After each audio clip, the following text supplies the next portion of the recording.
Hello everyone, welcome back to my channel. If you are new here, my name is Tor.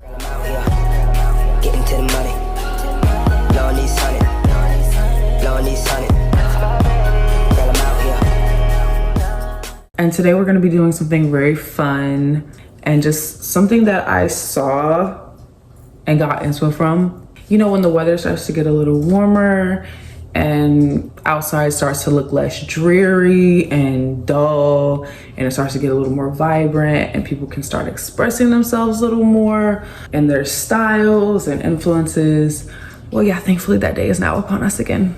And it made me remember this video I saw of Drew Joyner, and he was explaining his 12 basic principles of fashion and how you can elevate your fashion in 2024. And so in this video, we are going to be talking about my personal opinions on when I see this, I instantly believe you are more fashionable. And if you implement these 10 tips, you yourself can become more fashionable. Okay, starting off with number 1, and what I believe is one of my favorite ways somebody can express themselves is through their hair. Because I believe that not only can your hair be an extension of your look, but your hair can also be your look. There were these 2 twins that I went to school with, and not only was I in love with their fashion, but I was in love with how they expressed themselves through their hair. See, me, I'm all about color. I have done every color that you can possibly think of. I've done pink, I've done orange, I've done blue, I've done green, I've done blonde, I've done purple. I've done every color that I think I can physically do on my hair, and I've done them all myself, which I do not recommend.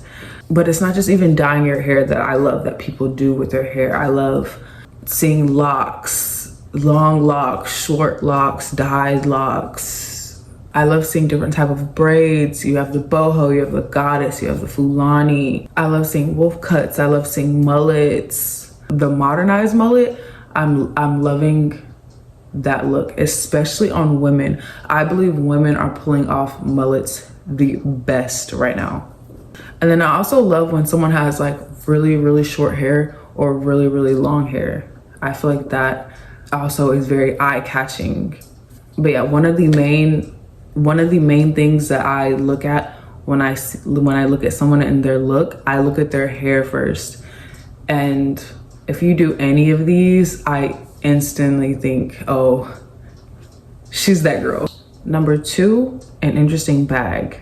I'm talking when you see it, you just, where did they get this from? I love an interesting bag. I'm talking interesting prints, like graphics, the ones that have the crazy shapes. You have the ones that look like stars. They look like characters, whether it's anime or cartoon characters. And then you have the ones who look like bows. Anything that's just not conventionally a purse you would see every day. And then I also love when the textures are different, like a fur bag, a really fluffy fur bag, a crochet bag. Those are so beautiful to me. And anytime somebody has a unique bag, not only does it complete the look, but it's also it's an extension of the look as well.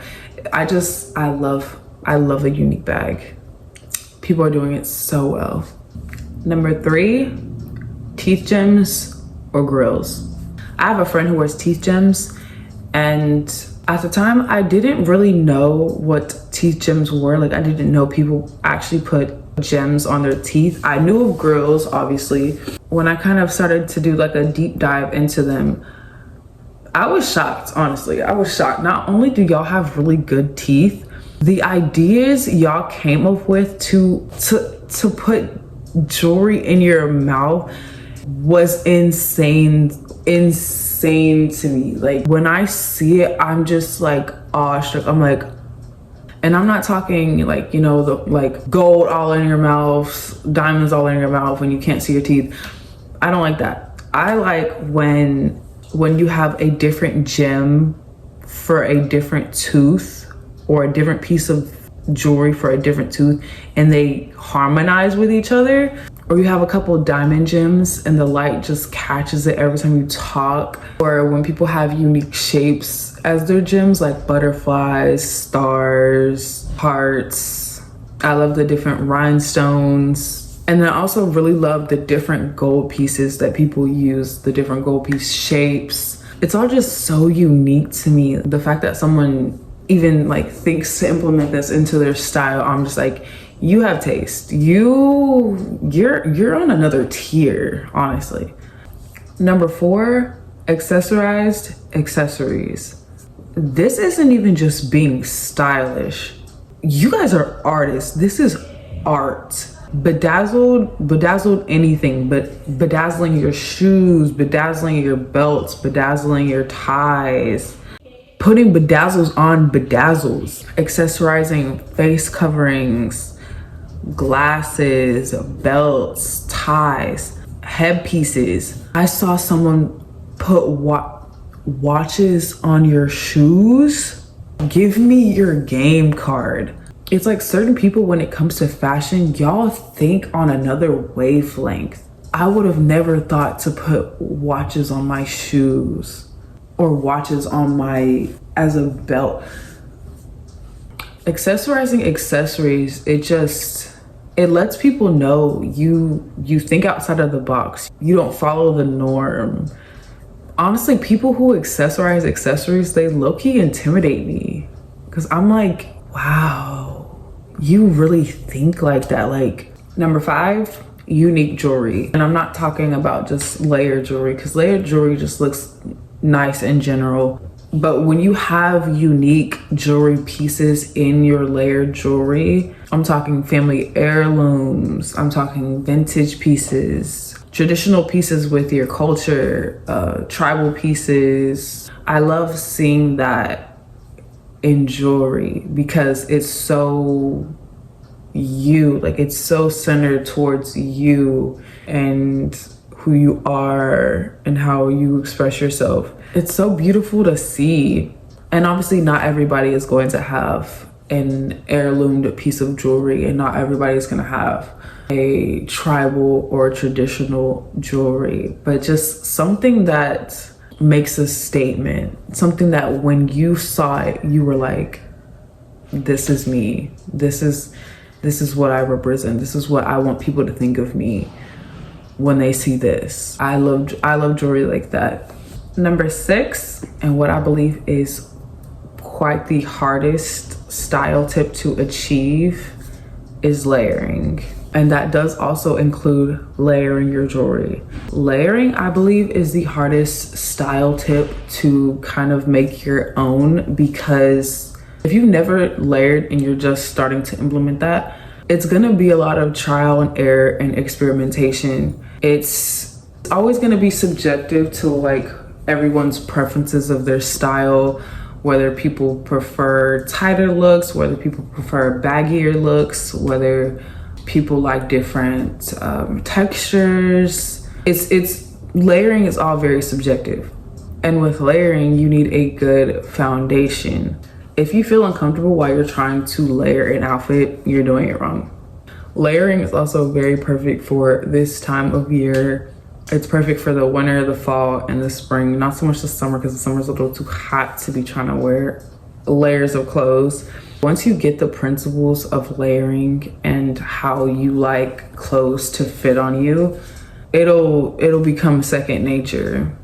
Number 7, having a wide range of shoes. Coming from someone who struggled a lot with only having, say, 3 pairs of shoes, it limits you so much in outfits that you can create and outfits you would be able to wear and looks you would want to kind of implement into your style. It hinders you really, really bad. So having a wide collection of shoes gives you a wide range of different styles and looks that you can do. Just off the top of my head, I would say shoes that you need in your closet at the moment: loafers, sandals, open-toed or closed-toed, open-toed and closed-toed. Sneakers, whether that's New Balance, Air Forces, Dunks, flats, boots, low boots and high boots. Yes, both.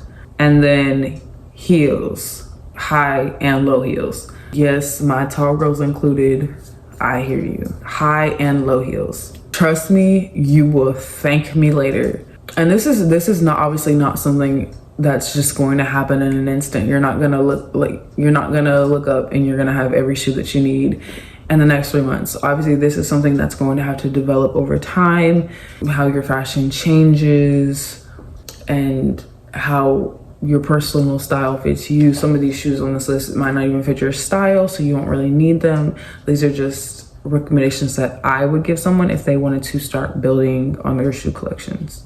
Number 8, long coats. Long coats are so eye-grabbing to me. It's so structured and sleek. Whether you dress it up or you dress it down, a long coat just looks so stylish to me.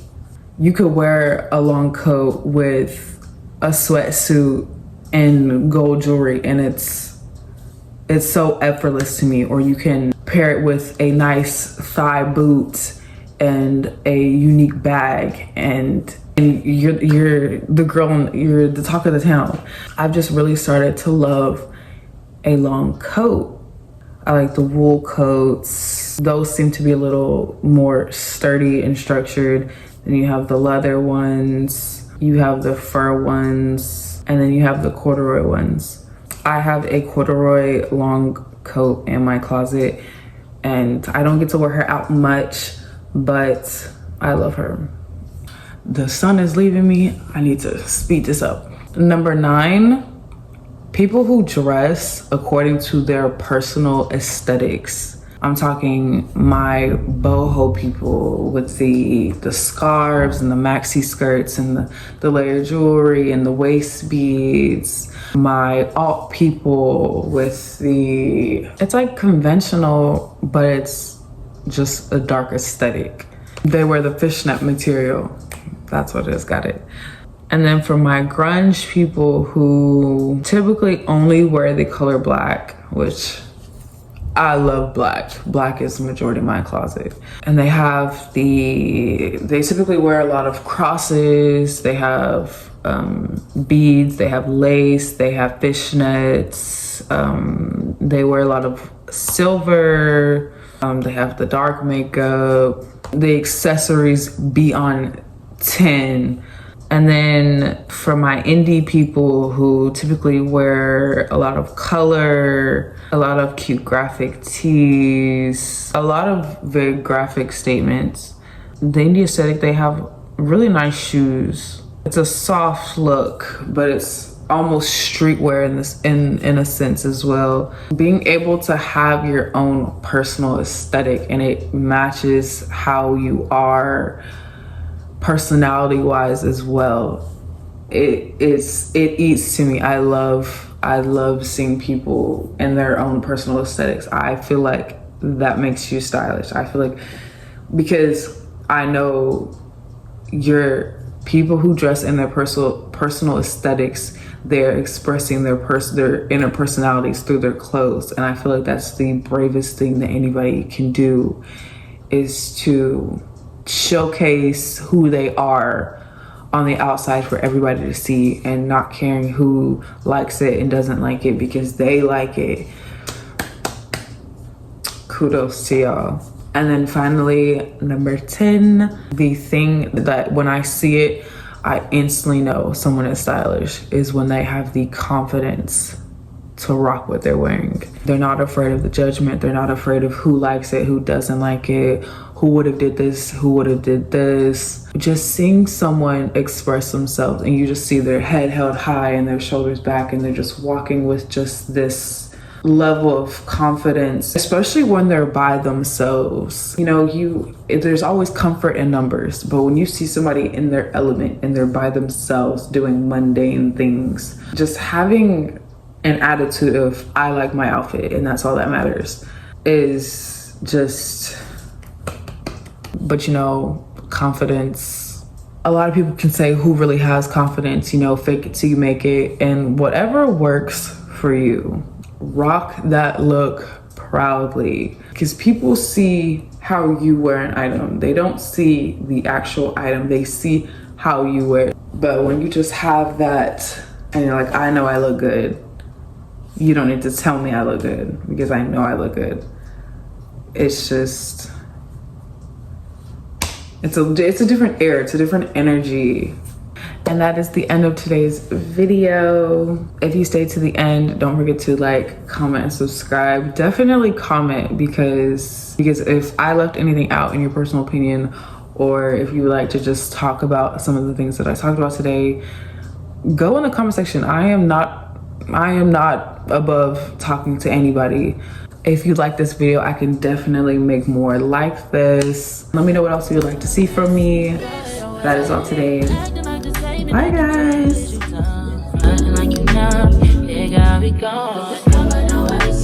Only about yourself. Wanna find somebody else, so